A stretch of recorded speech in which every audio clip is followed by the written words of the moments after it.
ധ്യാൻ ശ്രീനിവാസ്, അപർണ ദാസ് എന്നൊക്കെ പ്രധാന കഥാപാത്രങ്ങളായെത്തിയ സീക്രട്ട് എന്ന ചിത്രം ഈ വരുന്ന ജൂലൈ 26 തിയേറ്ററുകളിൽ റിലീസ് ചെയ്യുമെന്ന് കൺഫേം ആക്കിയിട്ടുണ്ട്. എന്തായാലും കാത്തിരിക്കാം ചിത്രത്തിൻ്റെ റിലീസിനായി. ചിത്രത്തിൻ്റെ ഒഫീഷ്യൽ ട്രെയിലർ ടീസർ ഉടൻ തന്നെ വരുന്നതായിരിക്കും. ഷൈജു കുർപ്പ്, ധർമ്മജൻ എന്നൊക്കെ പ്രധാന കഥാപാത്രങ്ങളായെത്തുന്ന ചിത്രമാണ് പൊറാട്ട് നാടകം. ചിത്രം ഈ വരുന്ന ഓഗസ്റ്റ് മാസം 6 ആയിരിക്കും തിയേറ്ററുകളിൽ റിലീസ് ചെയ്യാൻ പോകുന്നത്. എന്തായാലും കാത്തിരിക്കാം പൊറാട്ട് നാടകം എന്ന ചിത്രത്തിൻ്റെ റിലീസിനായി. ആസിഫ് അലി, ബിജി മേനോൻ എന്നൊക്കെ പ്രധാന കഥാപാത്രങ്ങളായെത്തിയ ചിത്രമായിരുന്നു തലവൻ. ചിത്രം ഈ വരുന്ന സെപ്റ്റംബർ മാസമായിരിക്കും സോണി ലീവ് എന്ന OTT പ്ലാറ്റ്ഫോമിലൂടെ OTT റിലീസ് ചെയ്യാൻ പോകുന്നത്.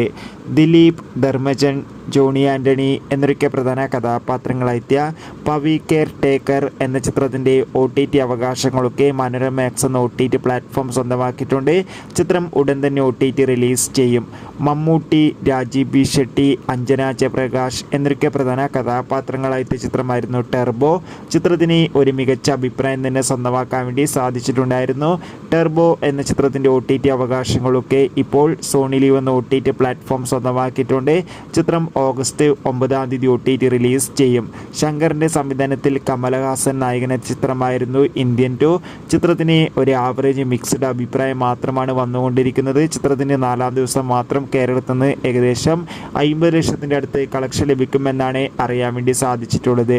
ദിലീപ്, ധ്യാൻ ശ്രീനിവാസ് എന്നൊക്കെ പ്രധാന കഥാപാത്രങ്ങളായെത്തുന്ന ചിത്രമാണ് ബബബ. ഇപ്പോഴത്തെ ചിത്രത്തിൻ്റെ ഷൂട്ടിംഗ് ഒക്കെ തുടങ്ങിയിട്ടുണ്ട്. ചിത്രം ഈ വർഷം തന്നെ തിയേറ്ററുകളിൽ റിലീസ് ചെയ്യാൻ വേണ്ടിയിട്ടാണ് പ്ലാൻ ആക്കിയിട്ടുള്ളത്. അടുത്തതായി അറിയിക്കാൻ പോകുന്നത് മോഹൻലാൽ നായകനെത്തിയ ചിത്രമായിരുന്നു ദേവദൂതൻ.